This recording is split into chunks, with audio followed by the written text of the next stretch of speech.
Okay, what is up, people? Welcome back to another stream. Hope everyone is well. As always, guys, if you are enjoying the content, please be sure to drop a like, subscribe to the channel if you haven't done so already. And of course, make sure you do go and hit the bell so you don't miss out on any streams or uploads in the future. Um, if you guys haven't checked out the Elevating Traders Discord channel, make sure you go and do that. Link in the description, also at the top of the chat. You definitely can't miss out on that. You can join other discussions with myself, other traders about different trading ideas, different trading opportunities. So if you are interested and looking to join the community, make sure you go check that out. And of course, you can find your discount codes there to your next Elevating Traders Challenge for 50% off as well. So guys, make sure you check it out. But I hope everyone is well this morning. What's up, Tashi? Good morning. Hope you're doing good. So we are seeing a lot of movement in the markets today.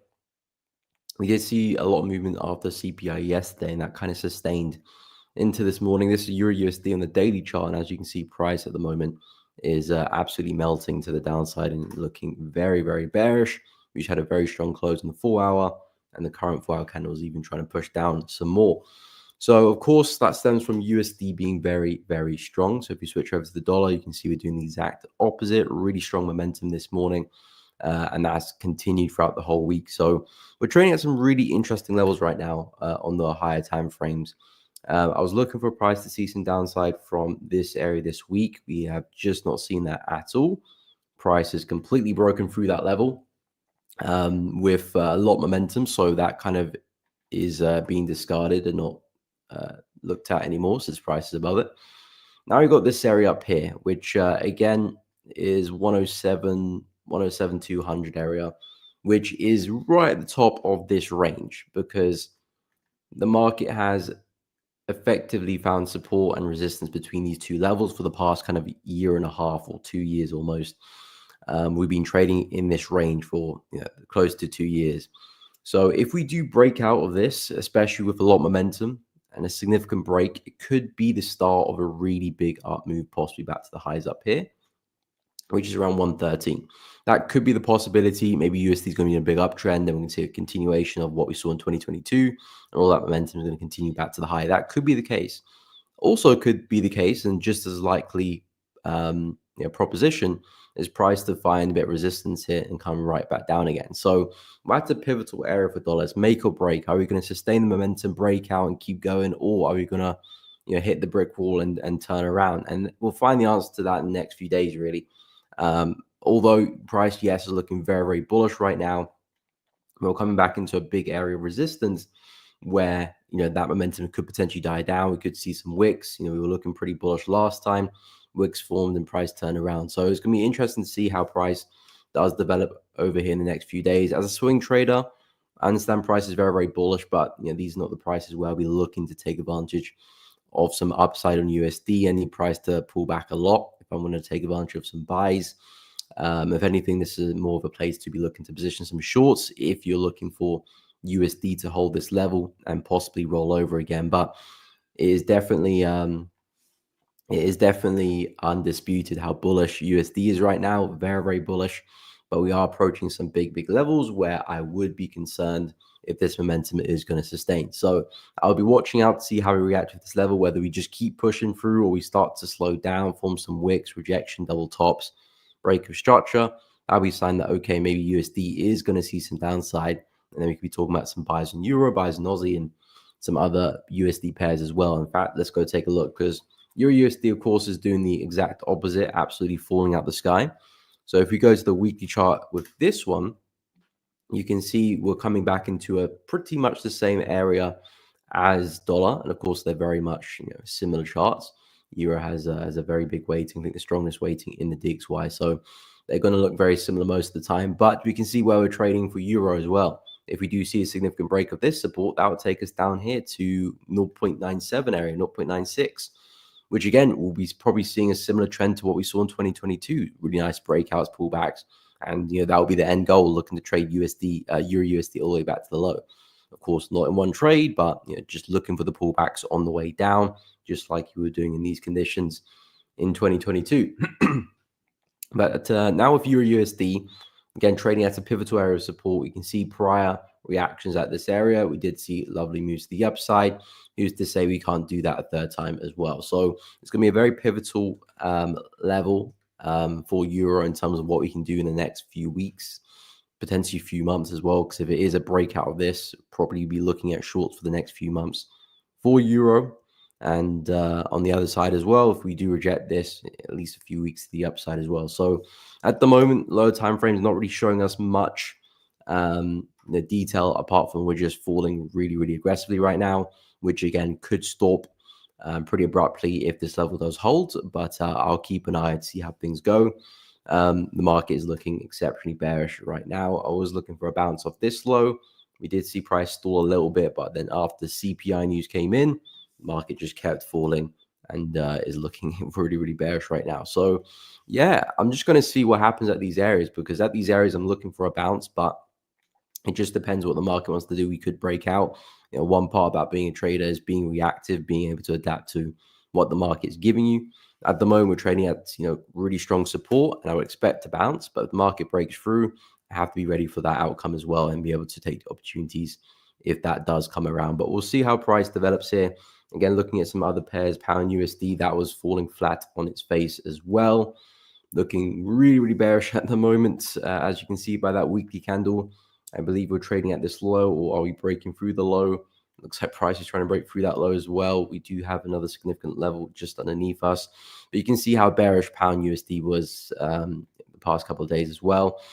I do like the sells for this one. If we were to come back and retest the low, as I was mentioning yesterday, if we were to see a pullback, that would have been a nice short. I mean, still is a nice short if price does do something like that. But again, at the moment, we're looking like we're trying to break through these levels. So it's difficult to anticipate buys. At these areas, yes, strong support. Price can see a bounce and push higher, but we need to see evidence of the market doing that. And at the moment, we're not seeing that. Still seeing very aggressive candles to the downside, not much rejection, not much wicks. Still seeing strong closures on the 4 hour as well, confirming that bearish momentum. So yes, when some areas where price might bounce, same with euro, same with USD, but until we see development in price, it's difficult to find opportunities and take advantage of some buys, because I think we're going against all that momentum. So if you are going to take buys in these conditions, you need to wait for evidence that the market's about to turn. Not quite seeing that just yet. And if we do turn, there could be some sells right back up at the top again, but we're a while away from that as well. And looking at Aussie dollar and New Zealand dollar, these guys tanked as well. Aussie dollar is not too far away from the low down here now. Maybe a couple days and we'll be trading at the lows. I think Aussie dollar breaking retest is looking pretty good. We saw a lot of momentum cracking through this level of support here at 0.65400. Should we get a pullback into that same area, I think that's a nice place to short, continue the momentum. Really strong break, so the market's probably due a bit of a pullback here. Just whether we will hit that level first or not, it will be nice if we get a pullback. Similar opportunity to pound USD, which we talked about yesterday. If market can sustain that momentum, get the retest, and then continue. But overall, again, Aussie dollar, the analysis on the higher time frames was essentially, we're just ranging market really. You have equal highs up there, equal lows up there. Really strong rejection of that high. So naturally looking for a push back into support, which takes us all the way back down to 0.64. So that's where I'm expecting price to end up at. New Zealand dollar, very, very similar chart as well. And we've seen that similar range too. But this one, I believe, is now testing the lows. Or is it trying to break through as well? Yeah, the market is just very, very bearish right now. USD is just very, very strong. So momentum is very, very crazy right now. But you can see all the rejection we had at the highs here. 1, 2, 3, 4, 5, 6 big rejections on the daily chart. Now we're coming back into a low, which we've rejected twice very well previously. And we could see a third big rejection at that level. Again, need to wait for evidence. Look at the 2 prior times we were testing these areas. Look at the wicks price was forming. Look at the wicks price was forming. So far, no evidence of wicks at all. Of course, the candle's still live. It could give us that wick by the end of the day. So we have to stay vigilant for that, but really no evidence that the market is holding on to that support. And again, we could break out. Support and resistance doesn't hold all the time. We can break as well. So it's just about waiting to see what USD's next move is going to be. Is it to sustain the momentum or is it to turn around? And I'll be waiting for candlestick, information, details to tell me what the case will be, whether we'll continue to break or hold that level. And then looking at gold and silver. Gold tanked really, really hard, and silver's tanking, I'm pretty sure, as well. I said yesterday it would be nice if we could see some upside for gold, upside for silver, to find some shorts here. I was speaking about some shorts around 26.40, but unfortunately gold has just been way too bearish to get those pullbacks, even though we were testing some key lows here, which gave us a really nice run. Then the 4 hour prices really obliterated that and left that in the dust. I still think the pullbacks would look good. Let me just clean up the chart quickly. I still think the pullbacks look good if we were to see a retest of the low here, or even a retest of this low here now. Let me remove that. Either which way, I think these are really nice places to find some shorts on for gold and expect some more downside, because we've really broken structure now. Price broke the low on the left on the daily chart. Earlier this week, was it? Yeah, on Monday we broke the structure. So that to me is a bearish indication on the daily chart. If we break the recent low, you're expecting more downside. Again, overall, still very much a bull on gold, but maybe we have a bigger pullback, potentially retesting the range down here. I wouldn't be too surprised if that's going to be gold's bigger move to go test that range before maybe seeing some upside later on. But yeah, really strong break of structure. I do think there's more downside to be had for gold. Just need to see some pullbacks really. And then I'll be looking around 26.06 and 26.45, 26.50 for that. Silver, I'm looking for some longs, but it looks like price is breaking through my area. This was the level I was looking to buy from this week. And I still am, to be honest. If price does climb back above that, I'm interested for some buys. It's just that I won't look to hold that trade too far. Probably max back into the area up here. We saw a lot of rejection with these wicks. I'll be managing the trade a little bit more aggressively as well, because I know I'm kind of going against the grain a little bit. And although the upside does look good from this area, a lot of rejection down here. Equally so, we might see price do what gold is doing, since they do both move in a similar fashion, and see the bigger move to the downside as well. So if we can get a push to the upside back into the high at 32.5, that would be a nice place to short as well. So I'd probably keep an eye on that. But at the moment, still looking for a bounce. But yeah, it does look like we're trying to break through. And again, if price keeps melting, I'll stay out the market, stay out the way of that. But I'm looking to see what we can do here for silver. A lot of evidence of buyers stepping into the market, looking to see if we can do that again, even if it's just for a shorter term move for price to keep selling off. So yeah, that's kind of where I'm at with USD. The main thing is to see what DXY will do, really, because that will kind of govern all, really. And at the moment, it is just absolutely flying. So we'll see what we can do at these areas, because if we do hold, then it will be an indication that these markets can turn. But at the moment, no sign of that yet. What's up, CS Integrated? Yeah, DXY is still pumping. Looking for reaction at 107, 200. Yeah, I'm looking for something similar as well. What's up, Hassan? Welcome to the stream. Good morning. Good morning, Tom. As always, hope you're doing good. Yeah, I know they help. Yeah, to be fair, we did actually talk about that prior to the US election. We said that possibly might see a really volatile end to the year, to be honest, because we have such big news events around that time. And the market has been pretty choppy, especially for USD for most of the year. We haven't really seen too much action the past kind of couple of years, really, with USD, really. So I think we are due some momentum, some volatility, and looks like the US election is kind of providing that. But yeah, definitely looking for some pullbacks. At the moment, I think gold looks really good if you can get some pullbacks there for some more downside. But at this moment, it just keeps falling.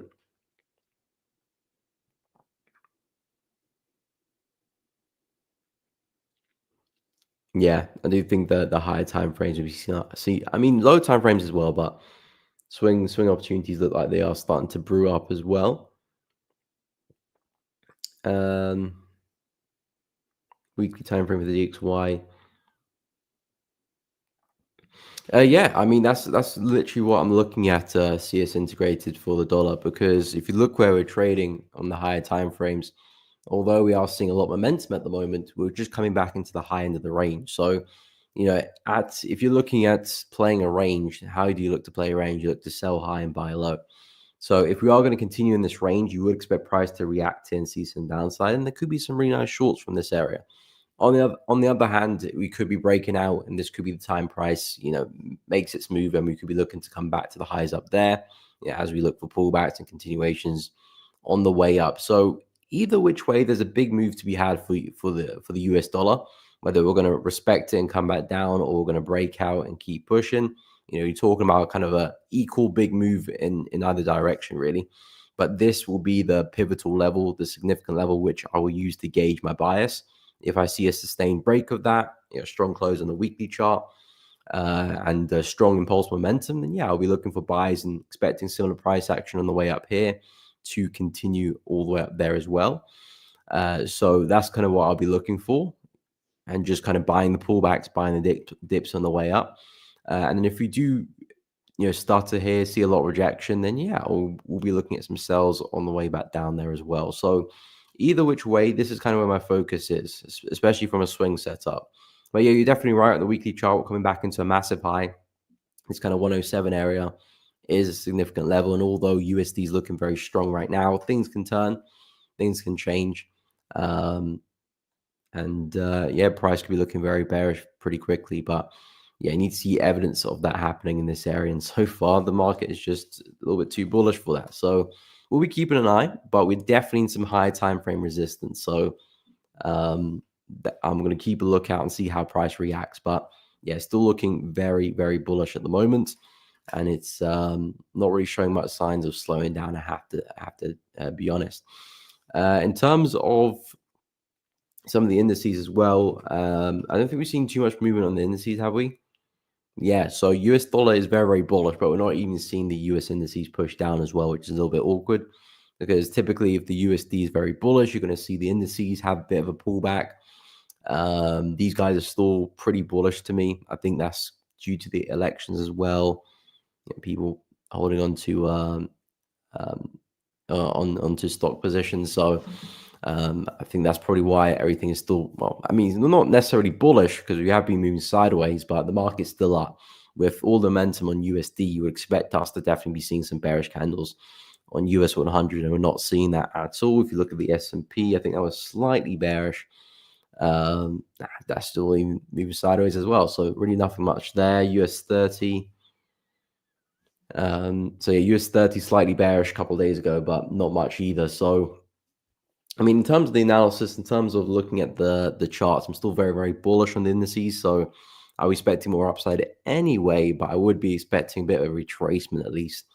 From a technical standpoint, and looking at the correlation as well, you would expect the indices to be down at least a little bit because of what USD is doing, but we're not actually seeing that at the moment.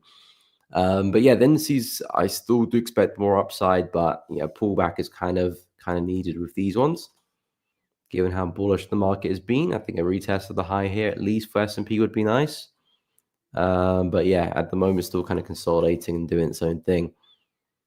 Who knows? We might even just break from where we are, keep pushing. Indices indices are still looking pretty bullish, even though USD is bullish as well.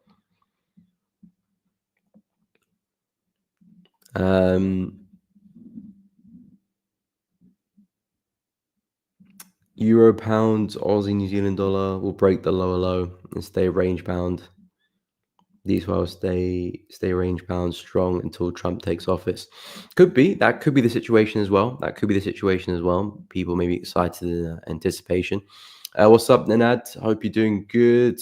We'll probably look at things over late in the stream, so don't worry. And you can always scroll back as well. The stream's always uploaded to YouTube.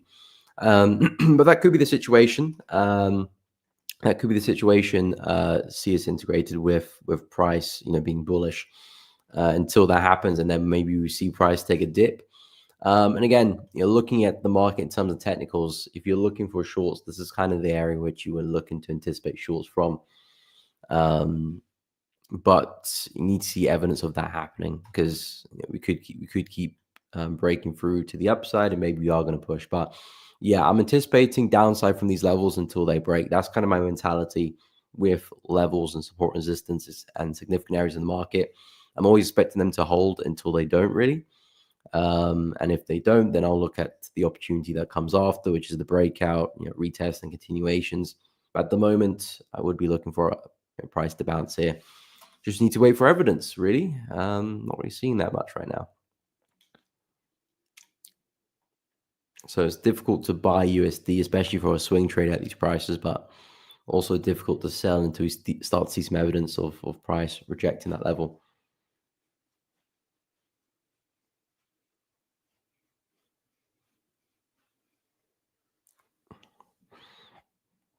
Tom, I would caught a nice short on the hourly chart, which is also 50 fibs. Oh, do you not trade silver, Tom? Do you not usually trade silver? But that's good though, just glancing at the chart though, you're seeing the opportunities, which means that you're very comfortable at trading the opportunity, trading the patterns that you trade, because that's kind of how you want it to be. You want it to get into a chart, and with the first kind of 30 seconds, 60 seconds of a chart, you kind of spot what you're looking for. It's either there or it's not there, really. If you're spending like 10, 15 minutes trying to look at a chart, trying to look for an opportunity, most likely the opportunity is not there, and you're kind of making something out of nothing, really. If you know your opportunities well and know your patterns well, know how you take your trades, it should be 30, 60 seconds really until you spot a trade, or you can identify some type of trade. Maybe you need a little bit more than that to really pinpoint the area you want to buy from, but at least you should know exactly what you're going to do if you're going to do anything really. But yeah, I'm keeping an eye on silver because there could be a bounce there, but at the moment, looks like gold and silver are both melting at the moment as well. Morning, DS. Hope you're well. Welcome to the stream. Good morning. Good morning.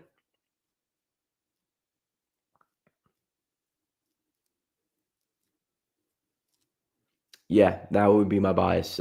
Cease integrated. Yeah, I'm looking for some downside at that pair for USD. My bias is short bias from here. And again, it needs to see evidence of that happening. I'm not looking to short directly because I'm seeing no evidence that we're bouncing. But if I do see evidence of us struggling here, say this weekly candle here, although it looks exceptionally bullish right now, but by Friday, we might push up a little bit, leave a bit of a wick, and then next week might do the same thing. And then, yeah, probably the week after that, we might see some really nice swings back down again.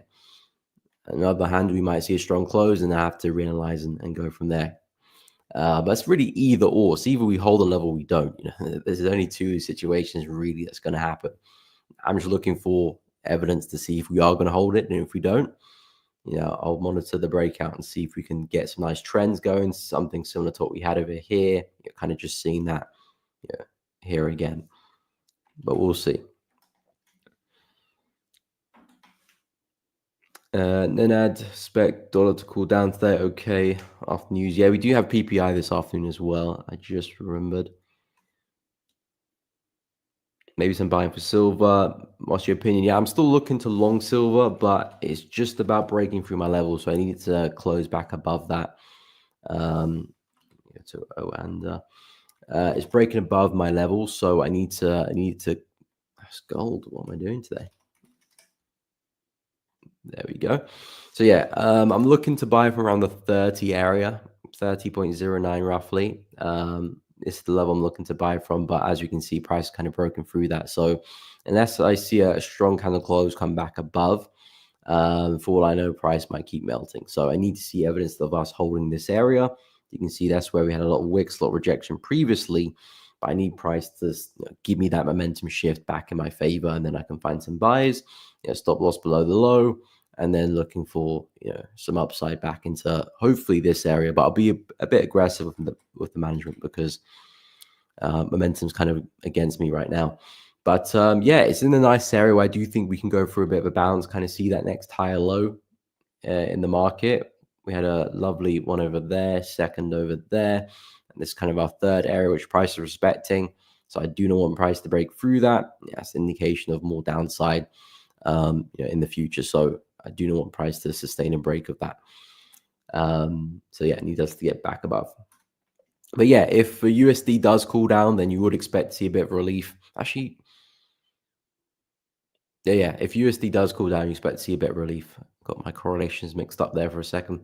But yeah, if USD has a bit of weakness, then you expect gold to push up. But then again, even looking at gold as well, gold is definitely due some upside pretty soon because it's been falling so hard for a while.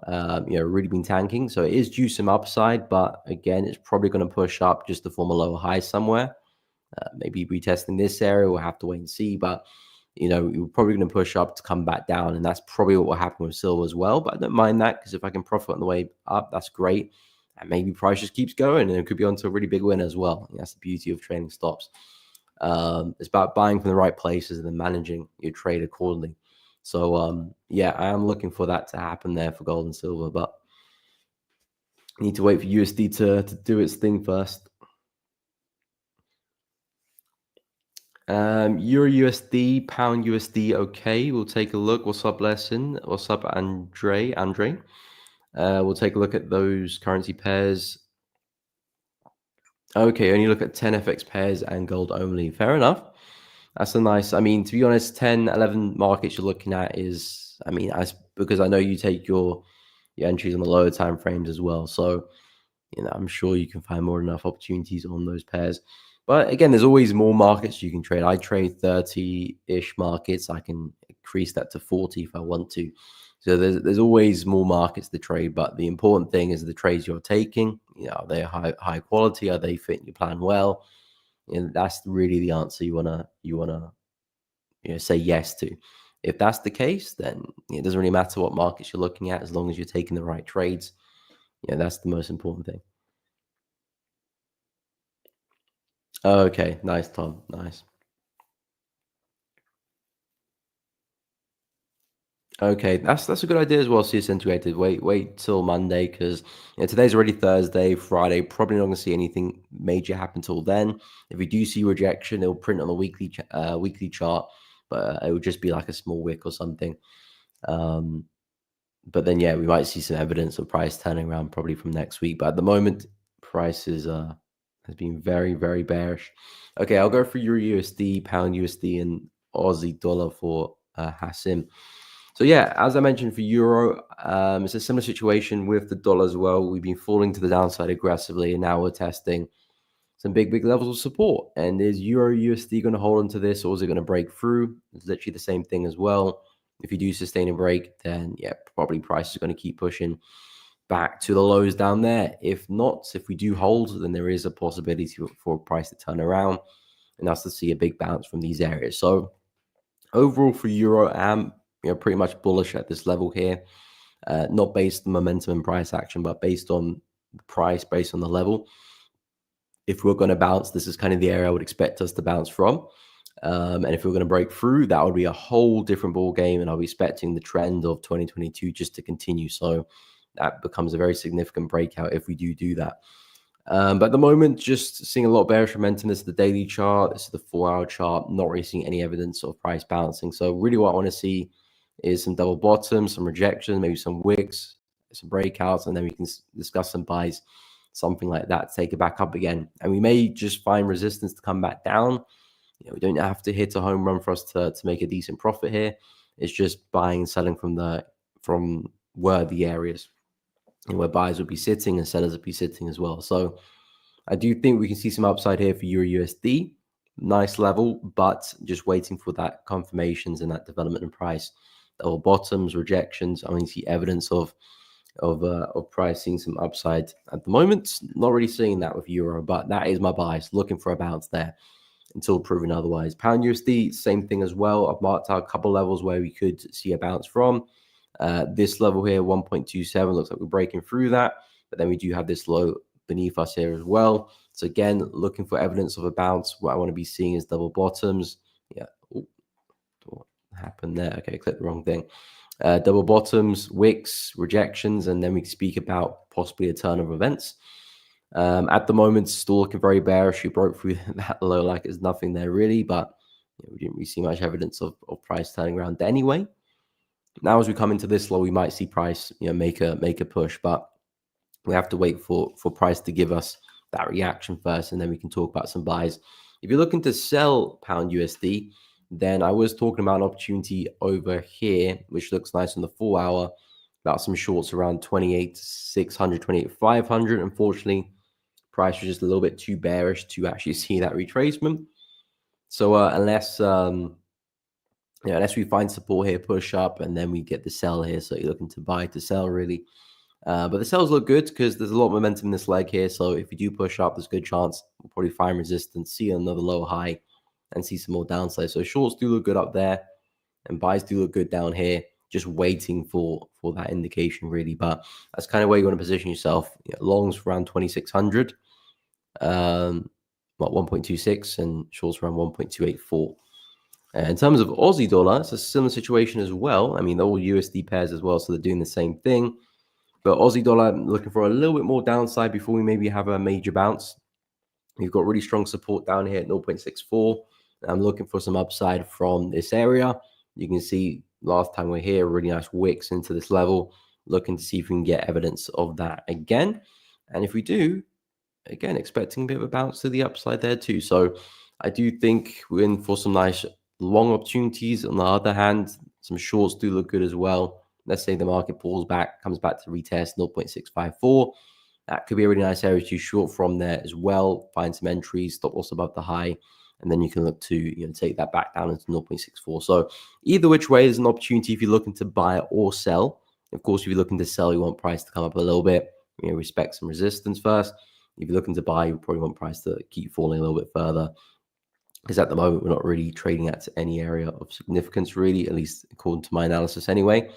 So I would look for price to come a little bit deeper, and then we can speak about some longs later on. But yeah, that's really where I'm at with the USD pairs. If you're looking to sell them, it makes sense because that's where the momentum lies, but you need price to pull back a little bit.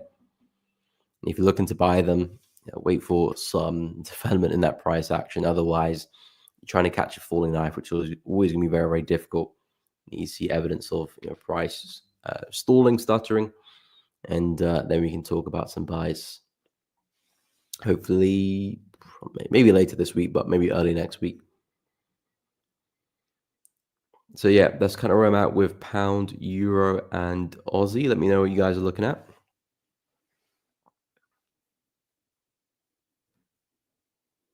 Okay, so you're back testing. Okay. Commodities, some cryptos. Okay. Okay, build a plan for diversification. Good idea. It's experimenting. Yeah, I mean, as a trader, you got different asset classes, different market correlations.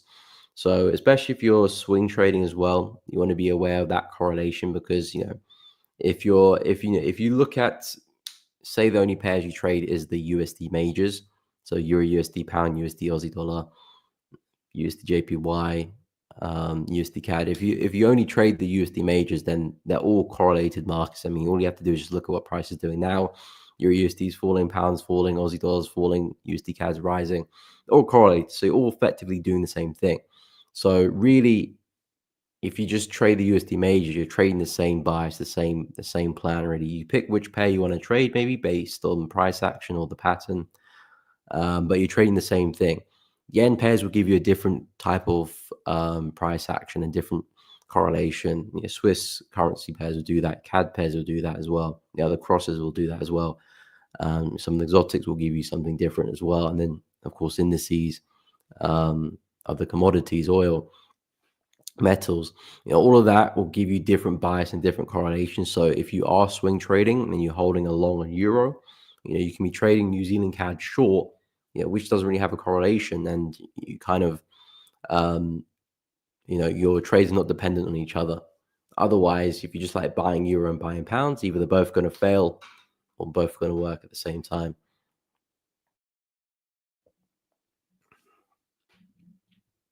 And of course, whilst other currency pairs might be choppy, others are trending. Like the yen pairs have been trending very, very well, whilst USD has been very, very choppy. So it gives you opportunities where other markets might be dry.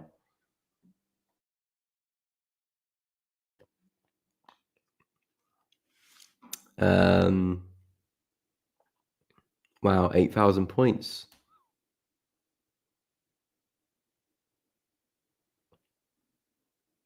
Yeah, I mean, I do expect pound USD to see some upside now, to be honest. It's a very, very stretched market. Same with all the USD pairs as well.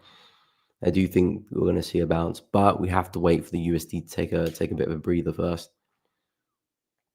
Tom, CJ looking for some longs on the hourly chart. Okay, we'll have a look. And then we'll go through some yen pairs as well.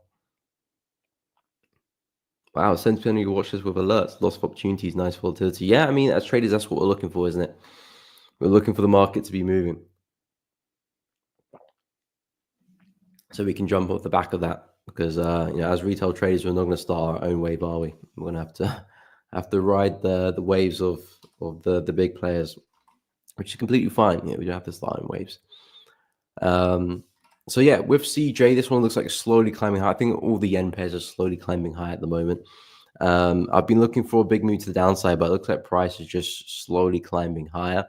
Looking at the weekly chart, I've spoken a lot about this level here, and it looks like we're trading above it very comfortably as well. I mean, I'll see what we can get by the weekly candle closure, because that will kind of paint the picture for me. If we get the strong break, perhaps that might mean that we'll continue higher, or if we pull back and leave another wick, then that's a sign that probably we're going to go for a big sell. At the moment, the market is still slowly grinding higher here with CAD Yen. Do you say you're in a buy, or you're looking to get a buy? Okay, looking for longs on the hourly chart at 110.5. Okay, where is 110.5? 110.5. Okay, that's roughly around here. So okay, I mean, I would guess you're looking more or less around this area for the continuation. Is that 50% on the fib? Yes, it is pretty much bang on the money. So yeah, I mean that's a healthy area for a pullback to be anyway. If the market is going to continue, that is a healthy place to get involved.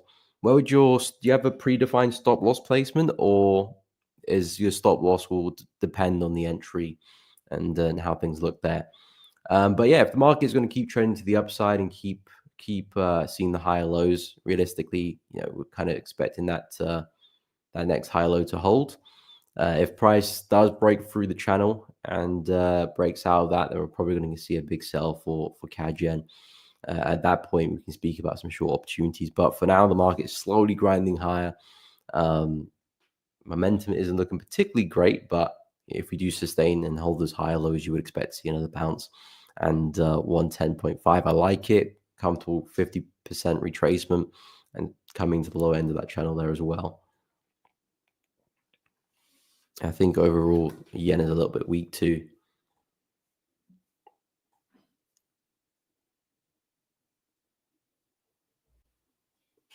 Go to trade idea. Um, I think it's a bit too much to do that, to be honest, Tom. Um, I mean, in terms of risk, it's a good idea because one account for yen, one account for USD, one account for crosses. It means that if something was to happen to the crosses or the yen or the USD, it only affects that account, so the other accounts will be fine. So in terms of risk, it makes sense. You can definitely diversify that. If USD markets are performing a little bit better, that account will be doing well, other accounts not so well, and then of course vice versa when things change around. Um, I mean, it depends how aggressive you want to be as a trader. If you're really aggressive, you're taking a lot of trades, then maybe you do want to diversify. If you're taking just 2, 3 trades a week, then you can have the one account. There's no need to have another one really. Um, I mean, I wouldn't say there's no right or wrong answer to that. You could do if you want to.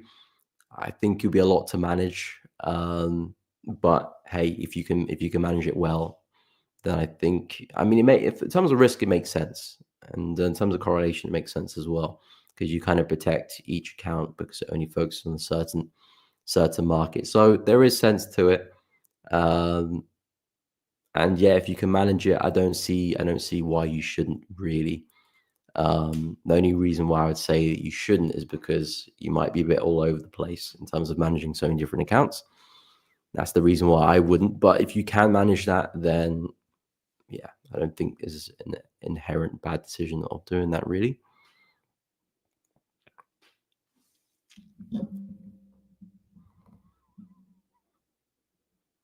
DXY hitting 107.2. Yeah, I mean, now it's in that area. So just about how we react now. We need to see some big rejections. What's up, Dev? Hope you're doing good. It's been a minute. Yes, it has. Hope you're well. Welcome, welcome, welcome. Hey, well done. You passed your funding account. Congratulations, my man. Coming up 3% alive. Well done. Congratulations. Doing well. Keep it up, Dev. Keep it up. Glad to hear it, man. But yeah, it has been a while. Hope you've been doing good.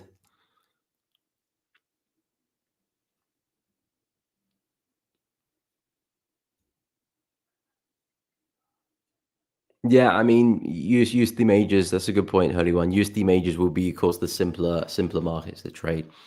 The crosses a little bit more choppy, a little bit more, in and out. There might be a bit more of a nuisance to trade, but there's still opportunities there. USD markets are the most traded, most money involved, so they're a bit more smoother. But yeah, USD markets are a bit cleaner, and I trade a wide range of markets, but USD pairs are still my best performing. Well, pound USD and pound yen are my best performing markets. But I still do trade New Zealand CHF sometimes when it sets up well. Um, so yeah, but let me go through some yen pairs. We just had a look at CAD yen, is looking pretty bullish. I think Aussie yen and New Zealand yen still comfortably in their ranges, if I'm not mistaken. Yeah, these guys are just flat. What's going on, man? We're seeing markets moving, and you guys are just absolutely dead. But I can't complain too much because at some point we will see a breakout and momentum will be looking really good because this range is really prolonged right now. So typically it does mean that the breakout will be of some magnitude and hopefully a really nice trend will form. So I'm not going to be complaining when that happens, to be honest. So I just have to stay patient for that. But yeah, Aussie yen still comfortably in the range. Again, either what happened there? I don't even know where I am. Dominion Energy. I don't even know how that happened. Um, but yeah, at the moment, yeah, with that consolidation, there's nothing for me to do. So I'm waiting for price to break out of the consolidation. Again, I'm expecting it to be to the downside, but if it does break higher up with some strength, I will be looking at pullbacks as well to take that higher as well. So I don't mind if it does break to the upside, but because we had this kind of fake out here earlier last week. So price was looking pretty bullish, strong close above, but we came straight back down. So that to me looks like a bit of a fake out, taking out liquidity above the highs here. So now I'm expecting that to now fund the move to the downside. So I am looking for the low here to break, and then we speak about some shorts and some trends forming back down into the lows here and possibly a lot further as well. So I do really like Aussie yen and what I'm seeing because damn, what I think because I held undo button there. That was crazy though. But in general, I am looking for some downside. In that consolidation, there's not a lot for me to do there. There's not a lot for me to do until we get the breakout. Same thing with New Zealand yen. We are moving very, very choppy as we speak. So I still need price to break out of this. And yeah, I do think because of this kind of flash breakout there, we're probably going to see price eventually break lower. But if we do break to the upside, there will still be opportunities in that direction as well. So not to worry whichever way we go. But yeah, I'm still waiting for us to commit outside of this range whilst we're in there. Not much for me to report on. Other pairs have been a bit cleaner. USD JPY is looking very, very bullish at the moment. Of course, USD is very strong. So that's kind of helping that really push. And I have to admit, it's really broken out this week because last week I had a lot of indecision. I wasn't too sure if price is going to hold into this level or not.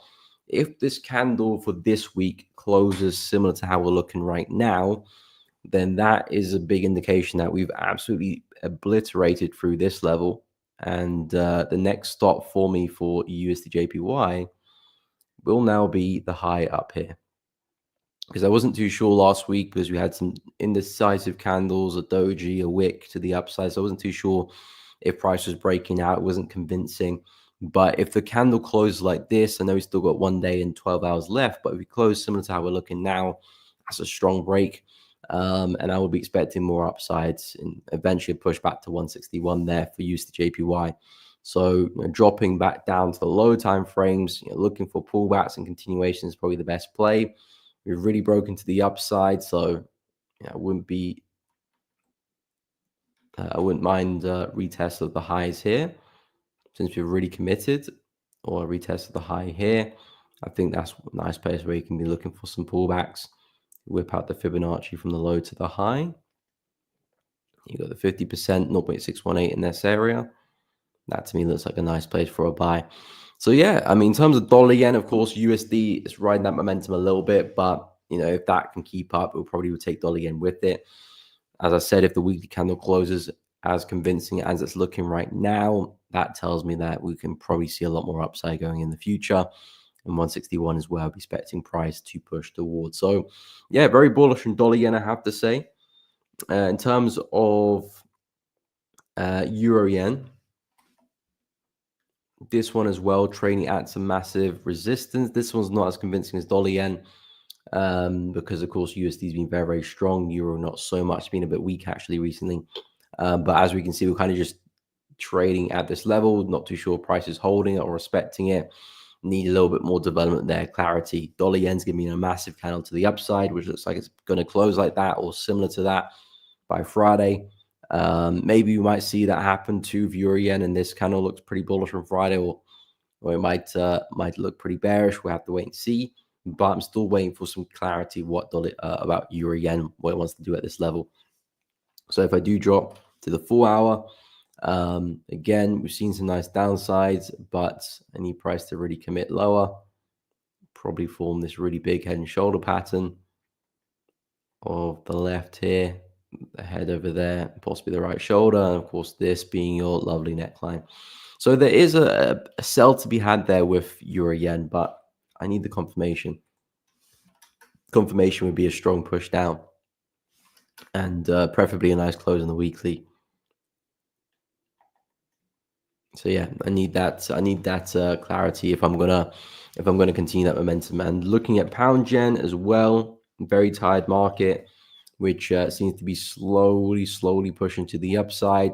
Again, not really convinced by all of this price action. Dropping to the 4 hour chart, you can see how price has been moving. We've actually broken out the channel, but it's just not a convincing break for me. Normally, if we do break out the channel, I'm normally going to be expecting a big move lower next, but because the breakout was just so corrective, lacking momentum, and it's not very clear breakout, I'm not so convinced about this one. So I want to see price make a strong move lower first, and then I could probably start speaking about some shorts on the way down. I did mention some shorts back at the high might be nice, but I'm not too sure we get there.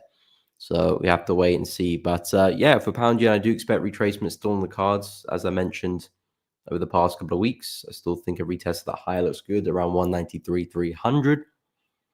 I think that's a nice place for us to pull back into before maybe continuing this overall trend if price really wants to continue. But you can see on the daily chart, lovely move up, but now we're becoming a bit more tired, very corrective. Looks like this area here is causing a lot of issues for price. Brief pause in the market, really strong move down. Now we're trading at that similar area as well. So yeah, pound yen, I think retracement is still likely. That's still what I'm favoring. Just difficult to actually find a trade for that, really. That's the only thing. I might be favoring move down, but I'm not really seeing an opportunity to trade it. And CHF JPY, I think we're trading at some resistance at the moment, or are we breaking through that? Well, we kind of broke through it yesterday, but looks like price is not really showing any convincing momentum just yet. I said yesterday this is like a nice place where we could sell off to. It looks like we're just poking our heads above. Maybe price is now going to see a strong close back below. We're going to see some downside, but I am looking for a swing like this for CHF JPY. Maybe we can go a lot further, but I think can move back down to low there. 174, 200 makes a lot of sense, at least for now. And then we can reanalyze price and go from there. How's the Japanese basket doing? Okay, so that one rolled over there a little bit. Still looking for a bounce, but we still need to break out that channel first. And the Japanese index still just about holding on to that level. So, yeah, I mean, not all the yen pairs are in sync. I mean, they're all kind of slowly grinding higher, some better than others. Dollar yen's looking very bullish, but then you got Aussie and New Zealand, which are flat. I still think we can probably see a big move to the downside for the yen pairs, but yeah, I'm going to wait for some indication there. At the moment, not really seeing clean opportunities on them, to be honest.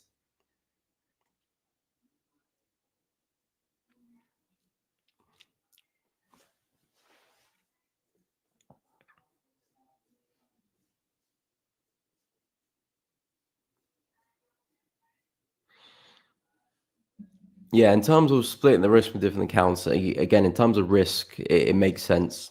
You know, if you're trading USD, because the reason why, because you get a lot of setups in the market, and the reason why you might not take all your setups because okay, you already taken 2 trades before, the risk is already still there. Say you're long euro and you're short New Zealand CAD, you don't look to add a third or fourth or fifth because then you're going to have so much exposure. But by splitting it in different counts, you can still look to trade the other currency pairs, but just in different counts, so you're not exposing yourself to too much risk on one particular account. So, in terms of managing risk, I think it does make a lot of sense. Um, but yeah, it's just about staying on top of things as well, really, because you might have altogether 6, 7 trades running. You got a couple of USD pairs, a couple of yen pairs, a couple of crosses, and that could become a little bit difficult to manage. But like I said, if you can stay on top of it and manage it well, then it could be something to look into. It's just about if you can stay on top of things, really. But in terms of the risks, I can see where you're coming from, definitely.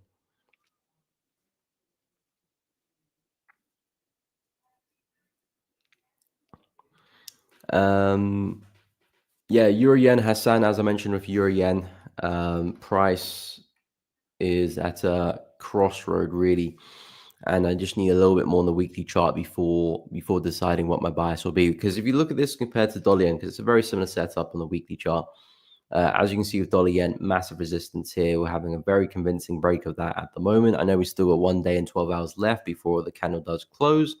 But at the moment, it's looking very convincing. It's highly unlikely we'll leave a big wick there by Friday unless I don't know, something crazy happens, but we're likely going to get a strong break of this. So because we're breaking through that, the next place I'm expecting price to go will be back to 162 up there. In terms of euro yen, we could be in a similar boat as well, where price is doing something similar in terms of breaking this level, and the next big level would be the push to 174, 225 up there as well. But you can see the price action looks a lot different. We had a really strong close to the downside last week as well. So it's not really clear if price is rejecting this level or is trying to break through. If anything, I'm leaning towards more to rejection. So I was kind of hoping that this week's candle would either clarify that by seeing some more follow through, or potentially pushing back up and closing above that. Either which way, there's a big move to be had for euro yen. Whether we're coming back to the lows here at 155, or we're going to break to the upside and push back to the highs. Either way, there's a big move up or down. At the moment, it's just difficult to say which way we're going, which is why on the 4 hour chart, if you could see some follow through to the downside, something like this, a strong break, that would be an indication that, okay, we probably are going to sell off. We can probably look at maybe a low high here forming, respecting that resistance, a big head and shoulder pattern. So you got your left, you got your head, and then of course right shoulder there, and of course this will be your neckline. The break of that, you're definitely going to be expecting more downside. So it could be a big short coming into play here for euro yen. It's just I need the clarity, need the confirmation first. Dollar yen's really confirmed to me that we are breaking higher up. Of course, USD has a big part to play in that. Um, Yeah, USD has a big part to play in that, but Euro is still a bit undecided. So hopefully in the next 1 day and 12 hours, when that weekly candle does close, I have a much more confident bias of what I'm expecting price to do. But at the moment, still on the crossroad, and we can go either way. So yeah, that's kind of where I'm at with dollar yen and euro yen. Johnny, okay, I will take a look at USD, no problem. DS, what's up? Hope you're well. Euro Swiss, New Zealand CAD. Okay, we'll take a look at those currency pairs as well. What's up, Annie? Welcome to the stream. Hope you're well. Good price to buy silver for a couple of weeks. Thoughts? Okay, yeah, I'll take a look at that as well. I'll go through USD, Euro CHF, New Zealand CAD first, and then we can touch on silver, because I'm actually still looking to buy silver, but I need a couple of things to happen before I do get some longs on. But yeah, with Euro NZD, still not a big fan of the price action with this guy, but if you are looking to get involved with this one, shorts do look good back at the high, which we didn't quite get. I mean, not the high up there, but this swing high here. It's very similar to Euro NZD, Euro Aussie. Basically, a bit of a head and shoulder pattern and possibly another push into the low. But yeah, overall for Euro NZD, if I expand to the higher time frames, you can see we are ranging, which is fluctuating between the highs and the lows. So overall, the best way to trade this is sell high and buy low. You don't really want to be looking at pullbacks or break and retest and continuation patterns. You can do, but within context. With how price is moving, it looks like we're really struggling to break through the high here on the left. Had a bit of a fake out, but price is respecting it. So if price can get closer to that area and retest the high there as well, I think that'll be a nice space to short Euro NZD, and at least you're kind of away from the noise there a little bit, and can get some nice shorts back into the low. So something like that does make sense to me for Euro NZD. I wouldn't be looking for anything big in terms of a big swing, because price is just fluctuating all over the shop, so it's kind of difficult to gauge. But something like that makes sense. At least you're trading at some established levels. And then, yeah, probably some downside after that as well. In terms of Euro Swiss and the CAD, so Euro CHF, so yeah, still kind of within the range, aren't we? There's your equal lows. There's your equal highs minus that break there. So again, I'm not a big fan of this one at all, to be honest. If you're looking to trade it, then you're probably looking just to trade the low of the range, really. So if I highlight that, so as you can see here, you've got the low of the range here around 0.933. The market just keeps bouncing off this level. So if you're looking to get involved in some longs, this is not a bad place to do it, because the market has been respecting it so well. As you can see, bounce once, twice, third time, bit of a fake out there as well, but it's been respected so well. And then, of course, you could be looking at a swing back to the high of the range. So something like that does make sense for Euro CHF. Anything other than that, I don't really see too much in. The higher time frame trend is great. The market is extremely bearish, so overall I would be short biased. In terms of finding a good short, I want price to at least break a lot higher first. I was talking about retesting the high up there. I think that's a nice place to short from. But yeah, we're not really trading at those prices at the moment. But if you're looking for an opportunity right now, it's probably because you're looking to play the low of the range. So I'll be looking at entries around 0.935, stops below, and then possibly looking to target the highs. And then I'll probably look to book some profits, 50% of that range, which is roughly around here.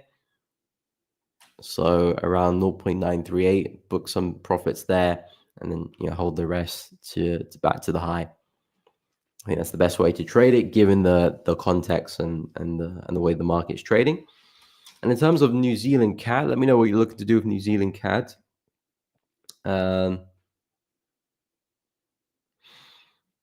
Okay, so you're a CHF, you're looking for a big reversal. So possibly, but I would be, if you're looking for a big reversal for Euro CHF, let me just quickly go back there.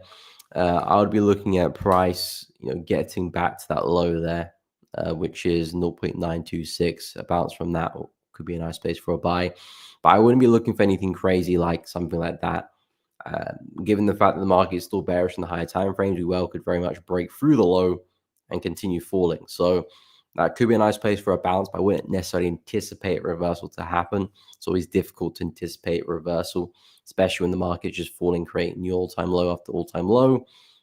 It's difficult to anticipate that. So yes, it's a nice place to buy, and we could see a prolonged move to the upside. The market retraces, but I wouldn't be looking for anything crazy And if you are, definitely want to actively manage that position as you hold that. In terms of New Zealand CAD, I'm suggesting you're looking for a reversal to the upside as well. Yeah, price has been moving in this upwards channel for a while now, and now it looks like we've just about come back into the low. Yeah, so we've just about come back into the low of it. So is price going to hold this, or are we going to break through? That is the question.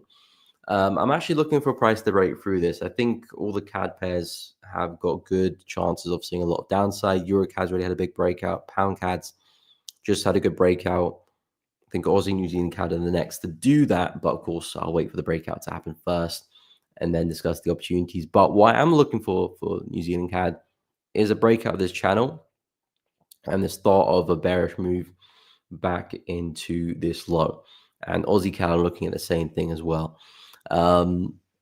We could bounce from here. And of course, if we do see some nice rejection around here, there could be some nice buys to look at.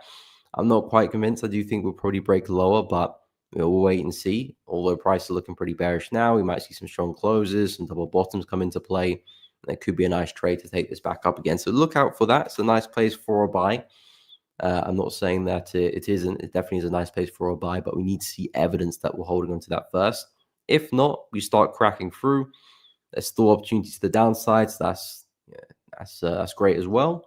And then I'll be looking at push back to the low here, which is around 0.79200. So either which way for New Zealand CAD, if we bounce at the low of the channel or we don't, there's a move to be had.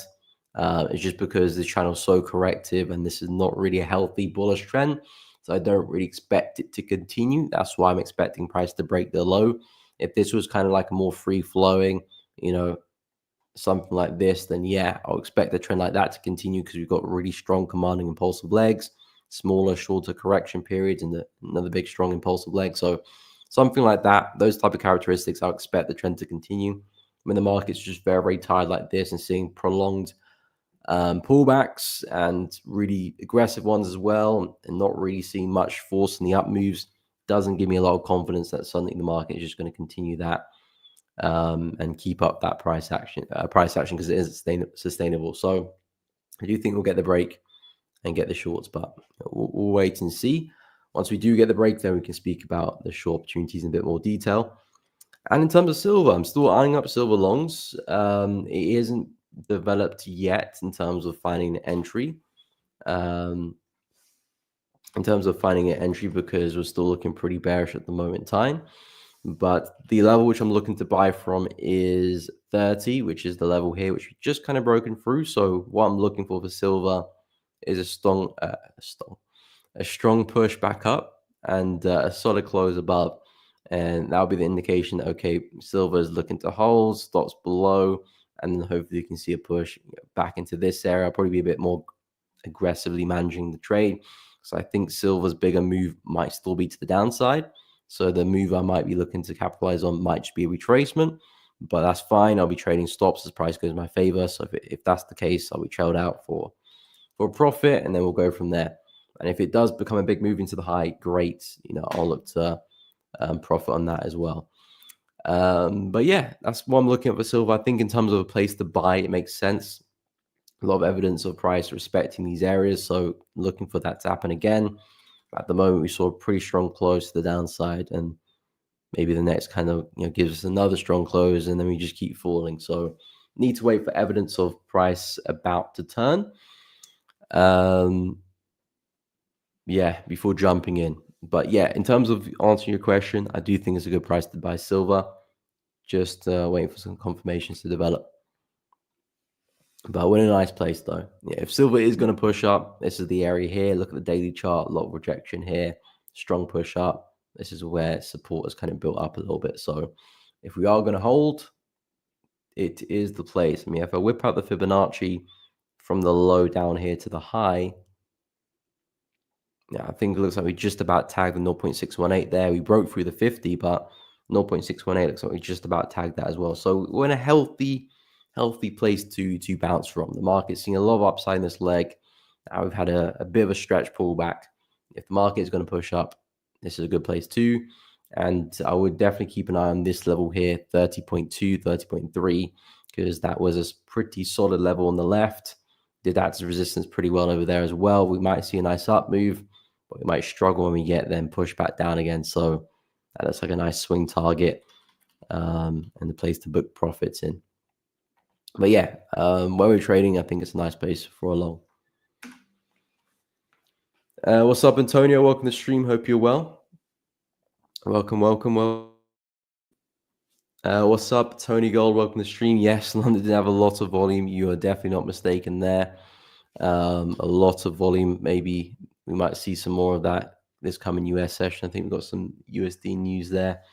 But yeah, USD just looking so bullish, and it's difficult to go against that at the moment until we see evidence of it slowing down.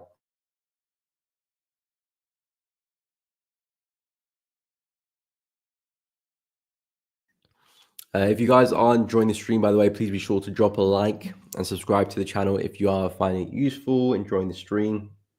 It does really help out and helps grow the channel as well. So if you guys are finding the stream useful, please be sure to drop a like. Appreciate everyone who has liked the stream so far. Subscribe to the channel, and of course, make sure you do go and hit the bell as well so you don't miss out on any streams or uploads in the future. And of course, check out the Elevating Traders Discord channel, completely free to join. Link to that at the top of the chat and also in the description below. What's up, Ben? Good morning. Good morning. DAX looking very bullish. What's the DAX doing these days? Oh, would you look at that lovely bounce there? I was actually talking about the DAX yesterday, and the funny thing is, I haven't actually looked at the DAX for a while, and then just looked at it yesterday. I think we're just hovering above that level. I think we were trading around here. Nice little spike into that. When was that? That was more or less after the end of the stream. And since then, the market's been looking pretty bullish. But yeah, it's a nice kind of textbook break we test of that high there. Now, how far we go is a different question there. Price has failed at the high a few times, so we might struggle. But I think that's a comfortable place for a buy. If you can push back into this area or the highs here, I think that's a solid place for some partialing out, and then maybe the high there as well as a third place. But yeah, really nice move there for the DAX. Really strong move. But really nice retest of 18,900. Solid resistance, taking a support. Strong wick rejection, textbook stuff there from the DAX, I must say. US 30. Okay, we'll go for US 30 as well.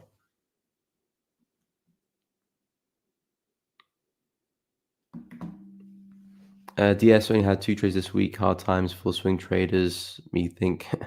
Yeah, I mean, the reality of swing trading is that you could get 5 trades in 1 week and then no trades the next week as well. I mean, not necessarily the reality of day trading as well, but you will experience periods of a lot of trades, high frequency, and then you will experience days where there is nothing. You might take 1, 2 trades Monday, Tuesday, and then Wednesday, Thursday, Friday, there's nothing there. And of course, swing trading's on a bit bigger scale, but you experience that as well. But it's also a good thing. It means that you're kind of staying alert and staying vigilant to what the market is giving you. As I've said many times, people who are always taking 1 trade every day or 2 trades every day or 5 trades every week or whatever, you're not necessarily staying in tune with the markets, because there will be times where you want to take a lot of trades and the conditions are good to do that, and there'll be times where you want to stay out the market and be a little bit more cautious. And if you can navigate those periods well, then that's a great bonus. It means that you're not kind of just playing into your emotions of just wanting to trade and wanting to make profit. You're staying aware of what the market is giving you, and when there's a good trade, you take it. When there isn't a good trade, you stay out. That's the most important thing, really. Back to all-time highs for sure. Yeah, possibly, if the trend's going to continue. Yeah, possibly. I mean, so it's a solid retest. There's a lot of obstacles in our way, so that's kind of what's giving me the heebie-jeebies a little bit. Is that there are some areas where we have struggled a little bit, but in terms of a solid place for a buy, really nice place. Now we've seen a lot of momentum there as well, but I would watch out these 3 areas. And of course, past that will be the all-time high as well.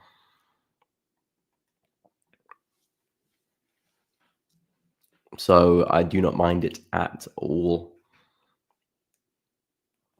Okay, I'll have a look at gold. I'll go for US 30 first, and then I'll have a quick look at gold. Had 3 this week and lost 2. Yeah, it happens. Not every week is going to be a great week, and not every week's going to be a poor week as well.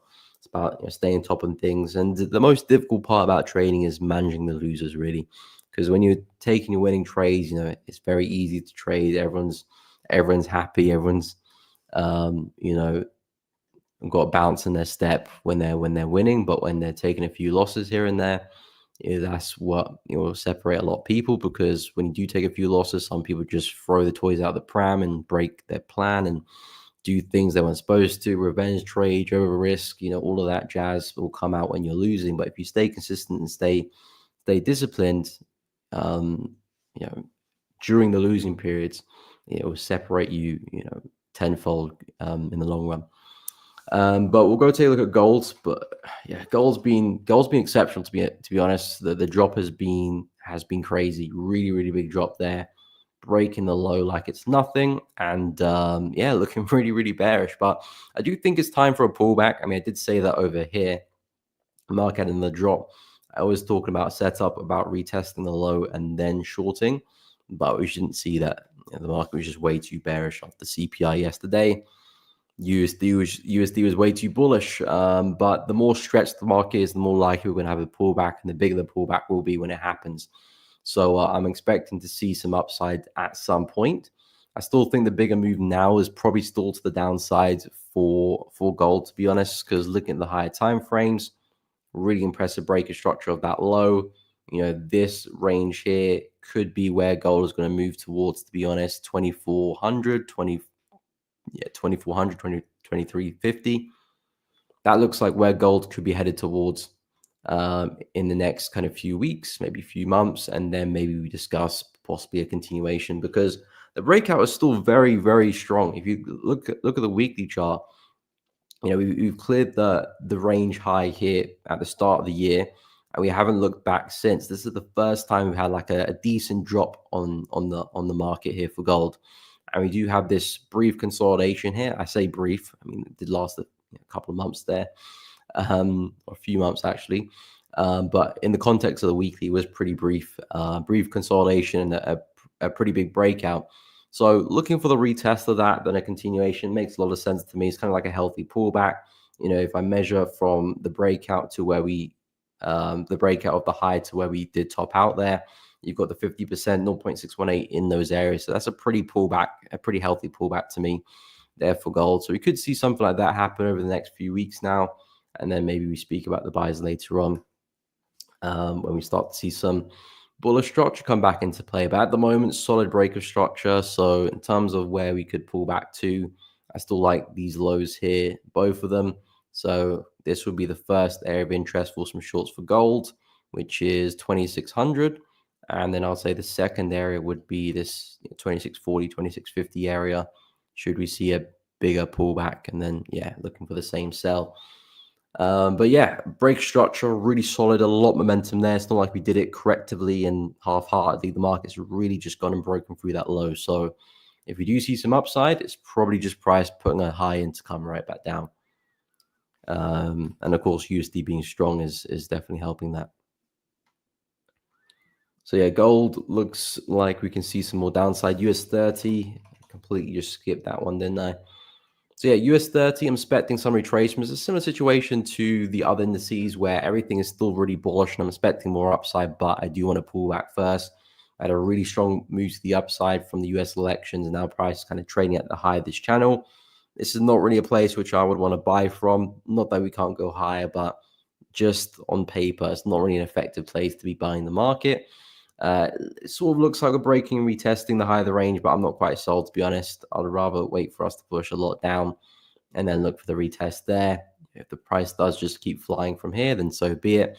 But if it does have that dip, we can look for that next higher low in this bullish sequence here and look to continue that.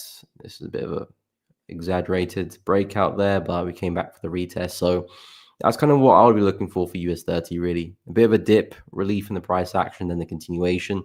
Price is still very bullish. I'd only be looking for a buy Possibly we might be seeing the retest here. I'm not quite convinced. This is really where I'd like to get long. But in terms of direction, very, very bullish. Very, very bullish for US 30.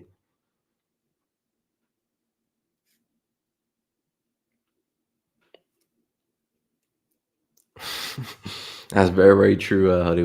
When you win, your head's big, but then you have a bit of humble pie when you lose.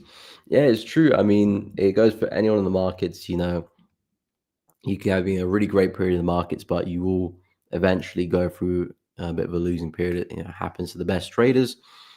So it happens to everyone, but it's during those times where a lot of people lose their heads and revenge trade and change things up, not follow rules, which is a natural kind of inclination as a human. If you're going through a losing period, you want to change something, but sometimes you just got to keep taking the same trades, following the edge. Of course, reviewing your trades and see if you made any mistakes, because maybe you did, but if you didn't make any mistakes and you've got a tried and tested plan and you're trading that plan, then the aim of the game is to keep looking to follow that plan. Of course, improve it as you go along. You don't want to be stubborn, but if you didn't do anything inherently wrong breaking the plan, then the losses are part of the game. CAD seat chef Ben, of course, we'll take a look at breaking out. Yeah, I did see that one before the stream. It did look like it's breaking out. We'll go through some crosses in a bit, take a look at some seat chef pairs. We'll go through some of the other crosses as well. What's up, Pavinator? Hope you're well. Happy Thursday, right back at you. Aussie dollar. Okay, we'll take a look. Coming at almost my entry point. Yeah, Aussie dollar has been falling since we last spoke. And see if it tests. Okay, I'll have a quick look. And yeah, DXY is flying like no tomorrow. But yeah, Aussie dollar has been looking pretty bearish. Of course, Aussie the dollar pushing hard has been a big factor in that. But you looking for an entry around 0.63708? 63708.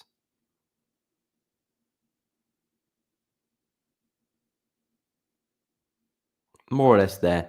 But yeah, I mean, that's coming back into a really big level on the daily. So I do like the buys there. I think it makes a lot of sense. The way price is moving, the fact that we're just fluctuating between high and low, there's a good chance we do see a bounce then. I do think DXY, the USD, is at a place where we're likely to see a bounce as well. It's just about timing and waiting for the correct confirmations really. But we're in a place where we could see some downside. The Aussie dollar is coming to a place where we could see some upside. So everything is kind of in sync in terms of that, in terms of the technicals from both charts. So I think the buy looks good. Of course, we'll wait to see when we get there how we react. Maybe we just get a massive candle breaking through, or maybe we see some nice wicks like we have in the past, and that could be a nice indication price is about to turn. So yeah, I think keep an eye out for it. I mean, given how price is moving, next couple days we could be there.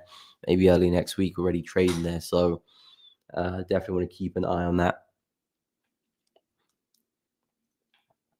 Okay, we'll go through some seat chef pairs next. CAD seat chef, New Zealand seat chef. We'll see what the seat chef pairs are doing. I still like New Zealand seat chef to the upside. It's a pair on my watch list actually at the moment. It's not quite at my area yet, but I'm keeping an eye. But it looks like CAD seat chef is making a move. That tells me that CAD is pretty strong because I don't think the other seat chef pairs look as bullish. Euro seat chef, we just looked at that one. That looked pretty flat to me. Maybe a bit of upside there. Pound seat chef. Yeah, I mean, slightly bullish, but not much there. Aussie, a little bit. And then New Zealand. Yeah, a little bit as well. So CAD is definitely very strong. And we'll go through some CAD pairs as well because Euro CAD had a big break. Pound CAD had a big break as well. And then Aussie, New Zealand CAD look like they might break out, but they haven't done it yet. So yeah, New Zealand's CAD seat chef is breaking out. Really impressive price action there. I've been talking about the high of the range here, but price had none of that really. We came back into the high, consolidated there for a few days, and now we've left that in the dust really. So yeah, it depends how strong we push now.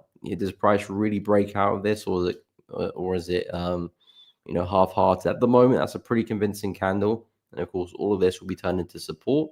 So inherently, if you're looking for some buys on CAD seat chef, you want price to come back and retest that really. because now we've really pulled away. So it's kind of like the breakout's confirmed. I mean, me being me, I probably want price to push up a little bit further before I look for a pullback myself. But this is definitely going to be acting as support now. Of course, whether it holds or not, it's a different question, but I would expect that area to be a support because we have broken out that consolidation. But it does look like we're seeing a bit of CHF weakness. New Zealand CHF is on my watch list. I'm looking for some buys for this one actively. We're just not at my area yet. This is where I'm looking to buy from. We have solid support here in the 4 hour. A lot of rejection here in the past. You can see there, lovely rejection a couple of times, a third time there as well. Bit of a breakout there, but I'm looking to even come back there for another attempt. And there's where I'm looking to position myself long, find some entries on that level, because if I go to the weekly chart, you can see where we're trading, massive level of support. We had a big wick through that zone. Prices since redeemed that level, and now it's finding it hard to break underneath. So to me, this is like support is holding. We're likely going to see a push up high. So that's why I like the longs from a longer term viewpoint, and also shorter term as well. Looking at the 4 hour, coming back to some solid support, there's a good chance we can see at least a bounce from that. So if I do drop back to the 4 hour, there's some resistance above us, which I'll watch out for. I can see prices respected this area quite a few times, and that looks like a nice little first target to have. Trade something like this, entries there, maybe stops below there, give myself a bit of room. Targets back to the higher look good, but we can go a lot further, possibly a swing back to the higher there. Things go very well. But yeah, I do like New Zealand CHF. It's on the watch list, waiting if I can get a bit more downside, because we're just on the edge right now of my level. And with the way I trade, price has to test my level before I find an entry. It can't be near it and I take a trade. It has to be slap bang on my level. So I need a little bit more downside first. Hopefully we can get that this afternoon, and then I can start looking at price action for some entries. And the plan is to see if I can get a nice trail all the way to the high here. But I think if we can get push into here and we start to see some rejection, I will probably lock in some gains.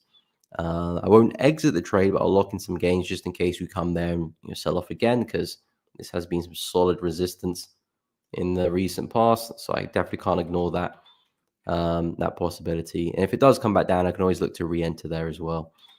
So yeah, that's kind of what I'm looking at for New Zealand CHF. I think we're looking at something similar there. Ben,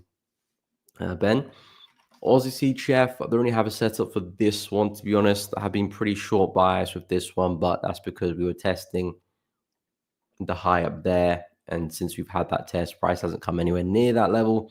It hasn't even come back to the buy area. I said if I was going to get long on Aussie CHF, it's because we were testing this level here at 0.562. Didn't quite see that happen either. So it kind of just floating in the middle of nowhere for me. Almost came back into the low, almost came back into the high. And now we're trading in between those 2 points. So unless we come back to the high here or come back to the low, I'm not looking to take any trades really with Aussie CHF.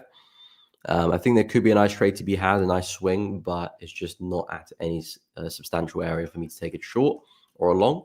Whereas New Zealand CHF, we are coming back into a nice level. So that's where my focus is now with this currency pair. CAD CHF, we just spoke about. Pound CHF, I'm a bit lost with this one. Price action is all over the place. What on earth are we doing here? I don't really know, so I'm not going to look to trade it. And again, if you do have a chart which you're looking at which doesn't quite make much sense, the play is not to be too too focused on trying to find the trade. Some charts are just not looking good to trade, and that's just the reality. Pound CHF, that's the same with me. I'm not a big fan of pound at all. Maybe some of you guys are looking at pound CHF for a nice opportunity and it fits your plan well. Great. For me, not seeing much here at all. So not much to say until we start to see some momentum in a particular direction. Maybe a strong break at the high that could maybe convince me to look for some trades, but we'll speak on that when it happens. And is that all the CHF pairs? EuroCAD, yeah, pretty much. And of course CHF JPY, which we spoke about earlier, which I think might see some nice downside off the retest of that low. Looks like it's leaving a big wick on the daily chart. Yeah, looks like CHF is a little bit weak as well. So if that can hold, That looks like a nice place for a lower high. But yeah, that's kind of where I'm at with CHF. Looking for a bit of weakness there. Hopefully I can get set up on New Zealand CHF in the next day or two. We'll go through some. Okay, we'll quickly go through some yen pairs for Emmanuel, but we'll go through some CAD pairs and some of the other crosses. Yeah, it has been shown for a couple of weeks. It has. Yeah, I was just about to mention that, Ben.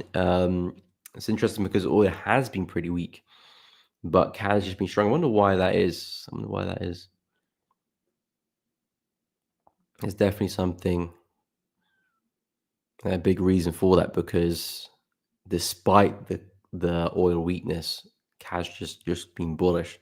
So if oil wasn't even weak, CAD would probably be even more bullish going forward. So yeah, very, very interesting.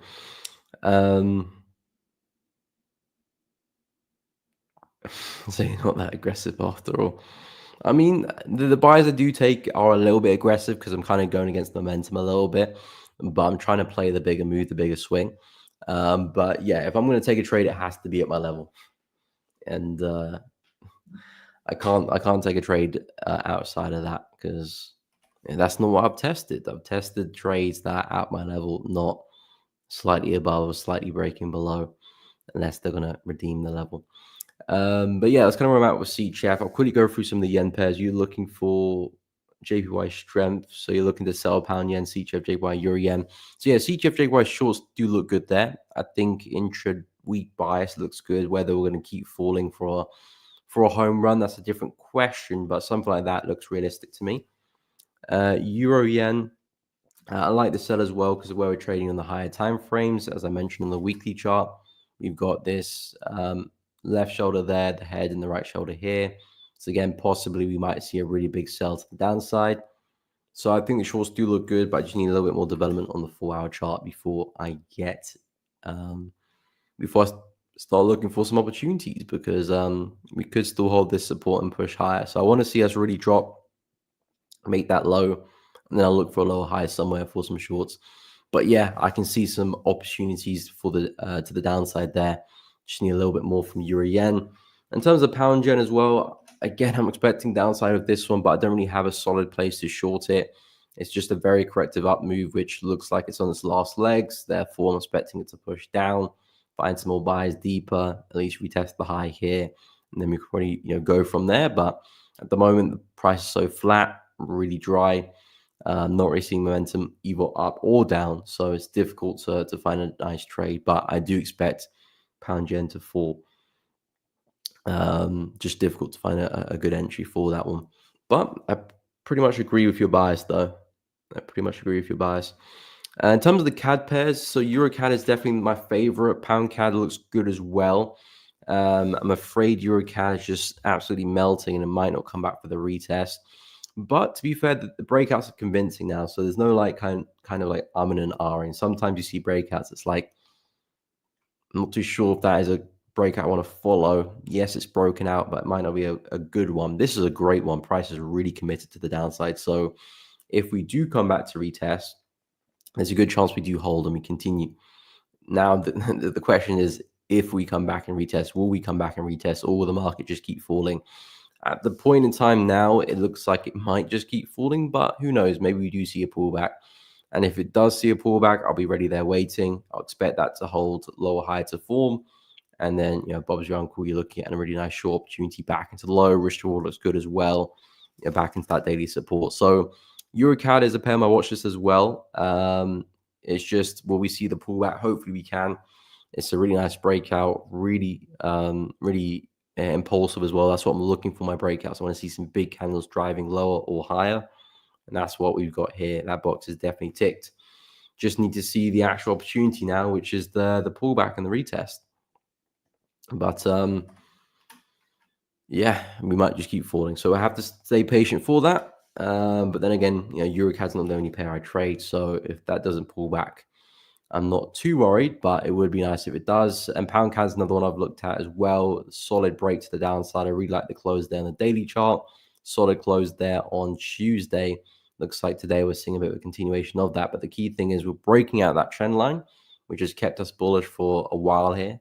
And now we've left behind some solid support just above us on the 4-hour chart, which is where all of these wicks and rejections collected.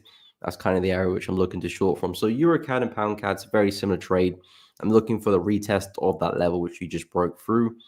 I'm just kind of hoping we can get the retest, to be honest, so I can find my entries.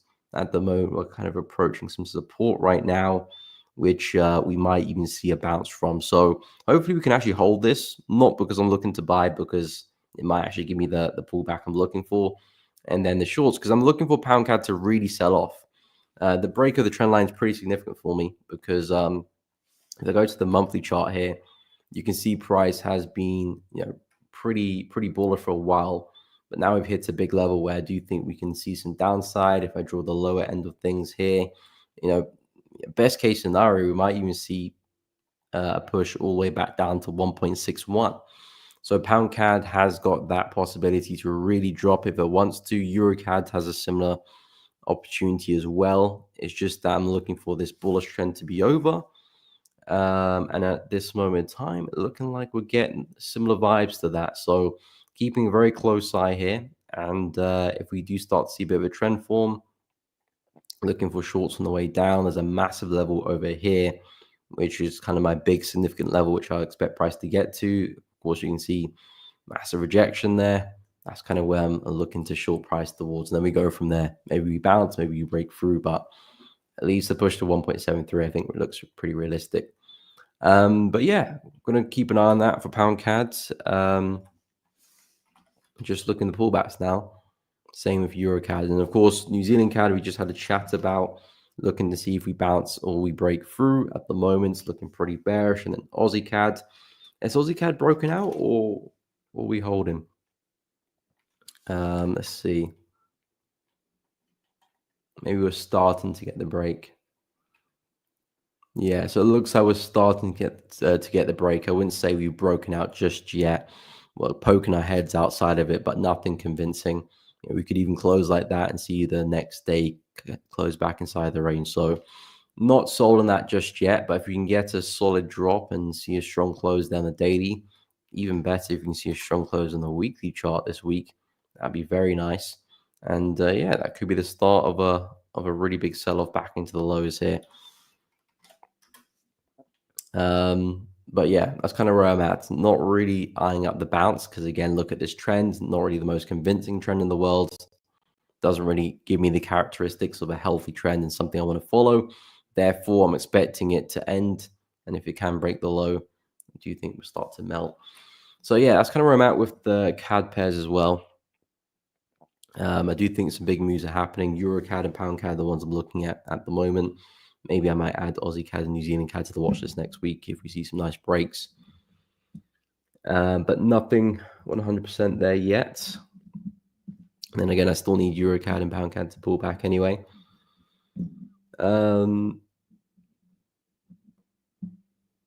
Maybe there could be some correlation there between the US and Canada. If US is strong, then we could be seeing CAD strong as well. Generally, yeah, there's a bit of a correlation there, which is why USD CAD is a bit more of a choppy pair compared to like Euro USD or Pound USD, because USD and CAD are quite close related. And if you look at the price action between Aussie CAD and Aussie dollar, they're kind of similar in a way. Not probably,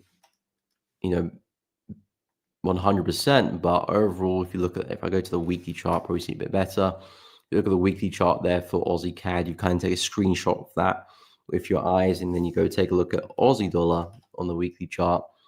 It's similar to a degree, drop down, pull back, choppy move down. Aussie CAD doing a similar thing there as well. So there is definitely some type of positive correlation between CAD and USD. And yeah, maybe CAD is just latching onto dollar right now, and despite oil being a bit weak as well. Yeah, they're definitely correlated. Yeah, and despite being oil weak as well, it just kind of disregarded that, and it's looking at CAD and USD more closely. But yeah, there's definitely a correlation there. There's definitely a correlation there. It's not really a correlation which I'm kind of, you know, a big correlation I look at, but there's definitely something there. I mean, most markets are correlated. You know, in some worlds, New Zealand CAD has some correlation with Euro USD to an extent, because CAD USD and then normally New Zealand dollar is kind of moves the opposite to Euro, so there is some correlation there to a degree. But yeah, they are closely related in some way. But you would expect, because of oil, you expect CAD to probably to not follow USD so much. I mean, looks like oil is seeing a bit of a bounce now, but the past few days we've been falling pretty hard. So I don't know. Maybe oil is going to push up and kind of take CAD with it as well. But oil's had a really nice sell from this level here. We're talking a lot about this last week. A lot of rejection there at the wicks, and then price had a really nice really nice fall there. It looks like it's come back to some major support now. Really, we might see another bounce to the upside. Looks like a solid rejection there on the 4-hour chart with that wick. Now we might see price just push back up again. To be honest, it is ranging, to be honest. So that's not a bad play, but I'm always going to be favoring the shorts a little bit more than the buys. Not because it's not a good level, but because overall the market's been a little bit more bearish, falling. So if I'm taking shorts in these conditions, I'm always a bit more favored. But we are trading at a big level of support, so maybe we do bounce. But I would say if you're in some longs, 72, that's a good level just to take the profit and run, really. Don't want to stay in that for too long.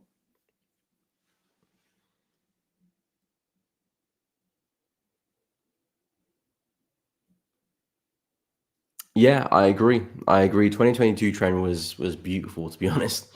That was the best price action. Yeah, probably the best price action of my trading career so far, to be honest.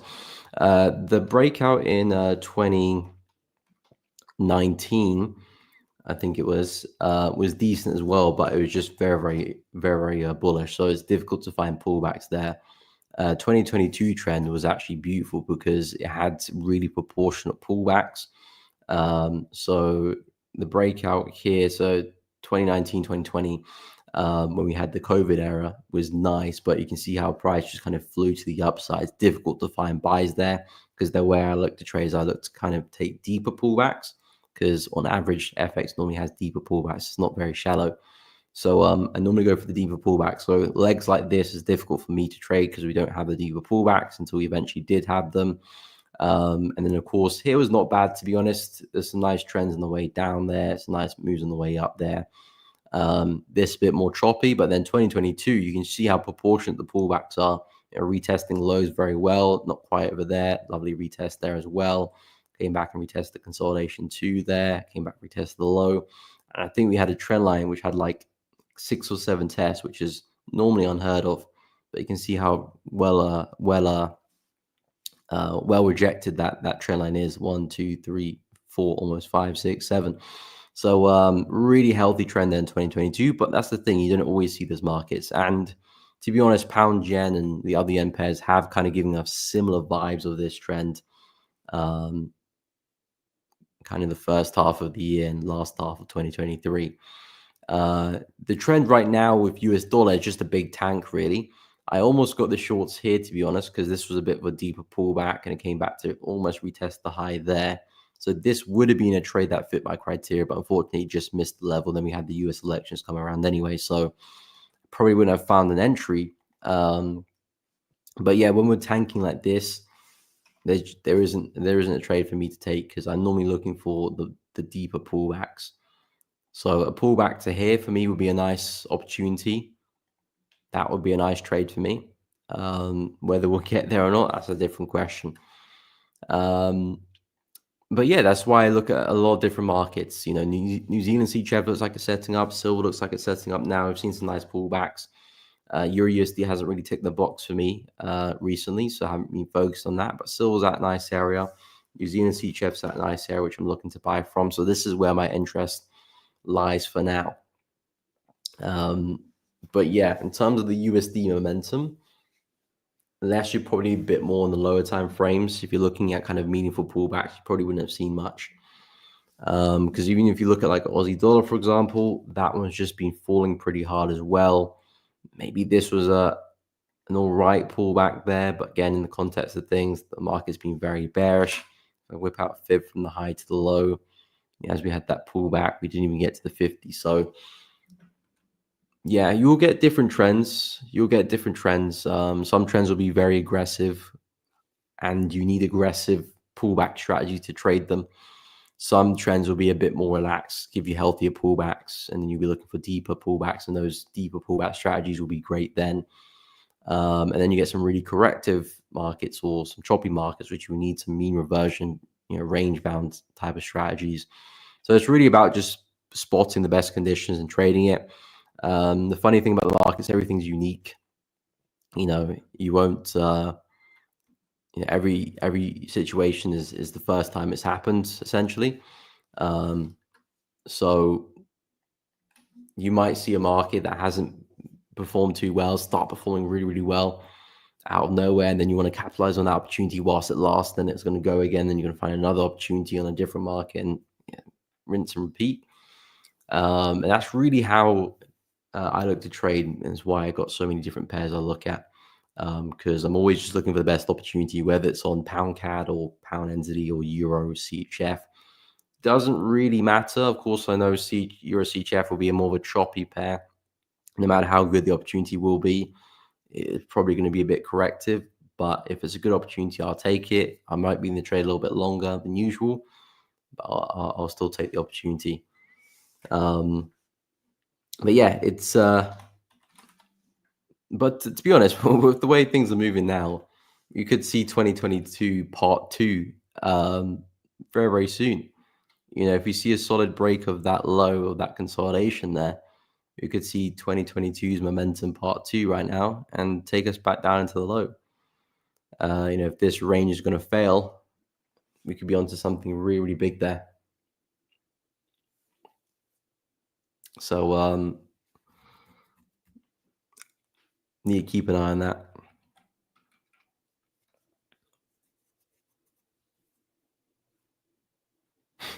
One tiny rejects for the DXY at the moment for 1 minute scalp sell. Yeah, I mean, it's aggressive. It's aggressive even if you're going to sculpt it on the lower time frames like the 1 minute chart, because momentum is just so against you right now. But you're not wrong. The market has pulled back. I can even see on the weekly chart there, the market's pulled back a little bit. If I go down to the 1 minute chart, yeah, we have seen some downside. So yeah, I mean, if it would come back up again, you might see a nice reaction, another short opportunity. To be honest, you just want to be in and out there, because 1 minute chart, sure, we are seeing price starting to fade at the highs, break structure there, which is great, but it might just be an indication of something like that, and then boom, US session kicks in, PPI news comes out, and price is looking very, very bullish again. So you want to be a little bit careful of that. But yeah, from a scope side of things, there might be some nice downside there. But yeah, the markets are still very bullish in the higher time frame. So you just don't want to be in that too long. In and out, take your profits and run.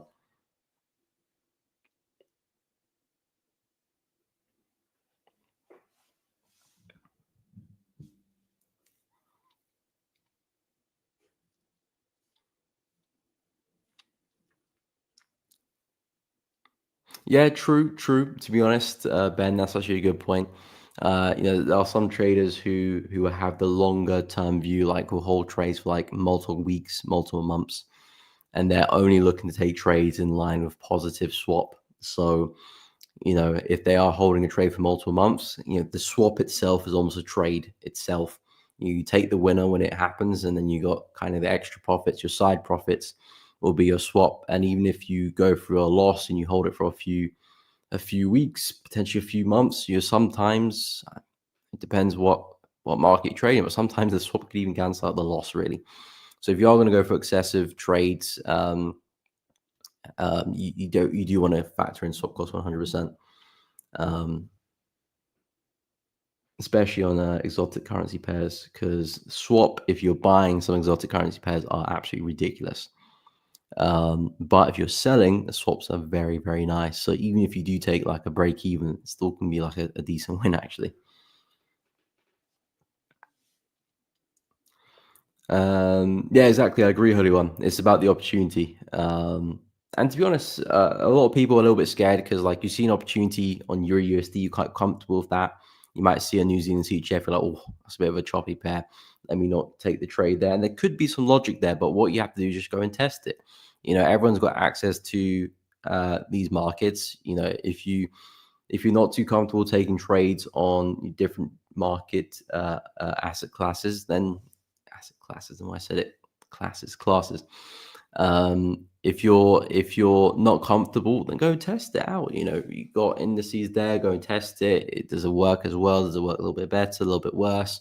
And once you kind of find out, okay, I can see it working pretty well, you're going to be a lot more confident to trade it. But yeah, idea is price action is price action. Study the price, the study of participants in the market. As long as there's humans trading it, patterns will repeat themselves.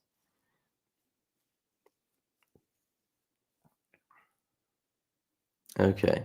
Okay. Yeah. Like I said, the DXY might see a reaction there because again, look where we're trading. It's a massive, massive level. Last time we were here, price actually melted like there was no tomorrow. So, who's to say we can't do that again? Um, Of course, fundamentals will play its part, of course, in this. But in terms of the technicals, we're definitely at a major area of resistance where price might find it a bit difficult to see some upside. So that's why I'm inherently short bias on USD. As long as we can hold this level, if we break out, then of course I'll be discussing about some buys back into 113 and looking to ride a bit of a trend there.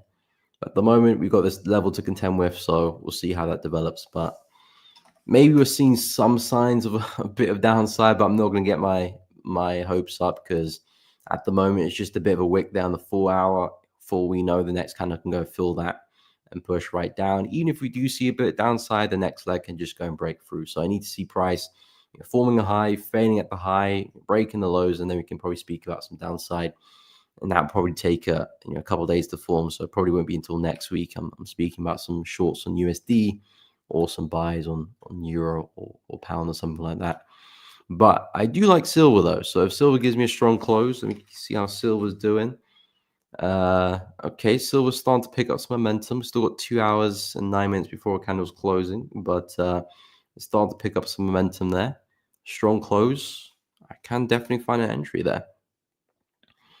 So yeah, I'll keep an eye on silver. Silver's the only one that silver and New Zealand CHF, the only two markets which I'll look to take a buy on at the moment. No other markets kind of in my area. Euro CAD's nowhere near it. Pound CAD's nowhere near. USD pairs aren't ready yet. Not really looking at the yen pairs at the moment now. So yeah, it's kind of those two at the moment. So hopefully they can provide some opportunities. But yeah, if I see a strong close there on silver, I will take an entry. Again, I'll be a bit more aggressive in terms of the management of the position because I'm going against the flow a little bit, but I do like the buys back into the high there. We'll see how far we can take it. New Zealand CHF looking at this one as well. This one going against the grain a little bit too, but there's a lot of upside potential. Kind of hoping we can have one more sell off here and don't just start being too bullish without me. But yeah, looking for the buy at those two levels, and they're not really correlated markets either. Silver and New Zealand CHF. Maybe there's a bit of an overlap between USD and CHF, but not very correlated, not closely anyway. So I don't mind taking them both at the same time if they do present, this afternoon, for example. And yeah, the risk reward, especially for New Zealand CHF, looks really, really good. If we do hold this low on the weekly chart, we could be seeing price push all the way back to the highs up here. And I'll just be looking to trail away, see how far we can take it. But first, let's just get that one more rollover, hopefully. Looks like CHF is a little bit weak though. So, which is good, but just hopefully it's not. Yeah, hopefully it doesn't leave me behind though. That's the only thing. But yeah, CAD CHF breaking out pretty nicely, but then CAD's a little bit strong anyway. So yeah, gold, silver, and New Zealand CHF, odd combination, but that's where my focus lies for now. But yeah, strong close there, 2 hours, 7 minutes. Could be looking at an entry. And hopefully that means USD can see a bit of a reaction then, and that can help my trade out. Bit of a wick there on the full out. Like I said, can't read too much into it. It's a nice sign that we're rejecting this level, yes, but the next candle can break through. And even if we do go for a bit of a dip, which would be great for my trade, we could definitely find support down here and have another wave back to the upside as well. So it's not an indication that, okay, we're going to have a crazy sell-off back into the low. Just the indication that price is starting to slow down. And you would expect so. Look how bullish the market has been. We've been flying. This is the biggest retracement we've had in the past couple of months now. And that's not even much. So the market is definitely very, very stretched. And it's likely to have a pullback at some point. And as it's tapped into that high there, now's a great time to do that. Now's a great time. So let's see how that gets going. How's Bitcoin doing these days? Ooh, look at that. Bitcoin's still having fun. What price did it hit? 93.44. So yeah, Bitcoin's still loving life. It's looking really bullish. I think 100K is just a matter of time now, to be honest. We can't push all this way and not hit 100K. That would be such an anticlimax. So I'm probably going to hit that area around there before maybe we go for our next slightly bigger retracement. You can see that last bearish candle didn't really do too much damage, just slightly bearish, but overall momentum is still intact. And as I keep mentioning, momentum is such a big factor with these crypto markets. And the more the momentum continues, more people are going to be buying. And that will then cause more momentum until people start to panic sell. And then that's when we start to probably see a bit of a correction. But at the moment, still looking really strong.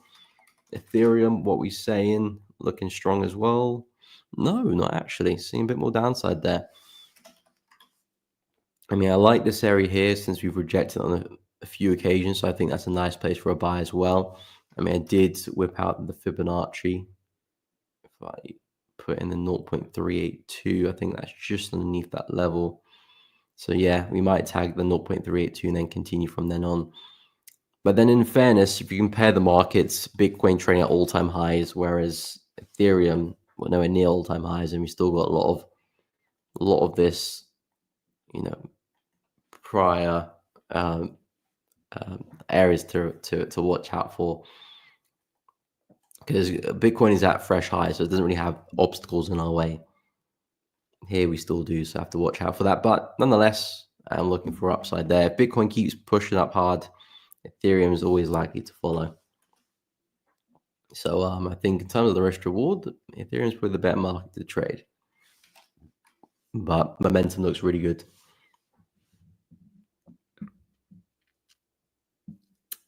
Yeah, ETH and BTC, talk of the town. XRP is trying to do some work as well, but that one is struggling a little bit more.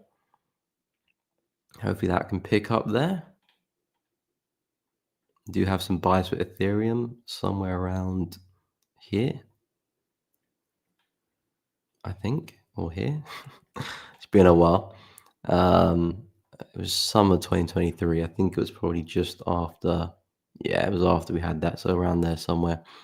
So hopefully that can keep pushing. But in context, if you look at XRP though, we've done absolutely nothing compared back to the high.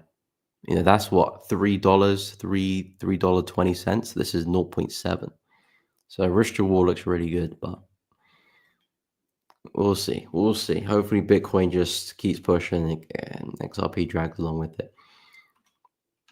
But BTC is your main guy. If this one keeps up, other cryptos have got hope.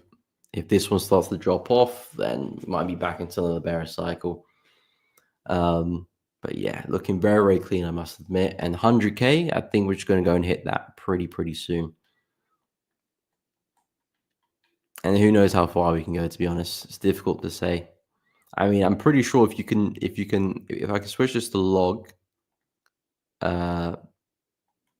if you kind of measure the expansive moves, we are becoming less expansive, which is probably something you would expect to happen, to be honest. You would expect Bitcoin to get more exponential as time goes on, because we had a really big move here, Then it was a little bit less expensive here, and this was a little bit less expensive here. Then I imagine this one probably be less expensive than the previous one, and then another less expensive one. And then as Bitcoin kind of starts to fizzle out and pick its price of where it wants to be, and who knows, maybe that's going to be at the infamous $1 million. But you can see that the biggest moves start in the beginning, and then we're kind of a little bit smaller each time, and a little bit less impulsive as well. If you look there as well, it's a lot more impulsive than the previous one. But I think if you kind of map out, you're probably marking us around the maybe the 150 mark, to be honest, where we might go for the next bearish cycle. Of course, a lot of speculation, but maybe around the 150 area is where we go for the next bearish cycle. And then we'll see. But then we'll probably fizzle out. Maybe around the 1 million, who knows? The thing is, if we are going to 1 million, this is still a very cheap price to pick up Bitcoin. 90,000. If we were going to 1 million in the next like 5-10 years, that's 10x. So, but again, not investment advice at all. But yeah, going forwards, I will be live again later today with Trading Nick. So if you guys are interested, feel free to check out that stream. I think I'll be live around 2:45 p.m. So in about 2 hours and 45 minutes from now. At the moment, not any positions, but silver looks likely for a trade there if everything goes well in the next couple of hours. Looking to pick up some longs there, and maybe New Zealand CHF. I take this trade as well today too, but I need a bit more downside first to come back and test the 0.518 area, and then look to take some longs back into the high, and hopefully a lot further as well. So those are two markets I'm looking at. I mean, there's some others I'm looking at as well, but they're not really trading near my price, so there's no need for me to look at it really. Like EuroCAD, for example, I would love a retest of that level, but probably not going to see that happen today or even this week. So there's no point in me focusing on it too much. It's on the watch list, but silver and New Zealand CHF are close, so that's where my focus lies for now. So I'll keep an eye out for that. If I do get a trade, you guys will see. I'll let you guys know. But like I said, as I say, guys, I will be live again later today with Trading Nick. So if you are interested, feel free to check out that stream. We'll be live in about 3 hours from now. If you have enjoyed the stream today, please be sure to drop a like, smash this. Did I get that wrong? Drop a subscribe, smash the like button. You guys know what I mean. Hit the like button, hit subscribe button if you haven't done already. It does really help out. And of course, make sure you hit the bell as well so you don't miss out on any streams or uploads in the future. Check out the Elevating Traders Discord channel, completely free to join. Link to that in the description and at the top of the chat as well. So you can't miss it. You can join discussions with other traders, including myself, talk about different trading opportunities. And of course, you can find your discount codes there as well for 50% off. So make sure you check that out. But guys, really appreciate you tuning in. Have a great Thursday. And of course, I'll see you all tomorrow for the same time as always.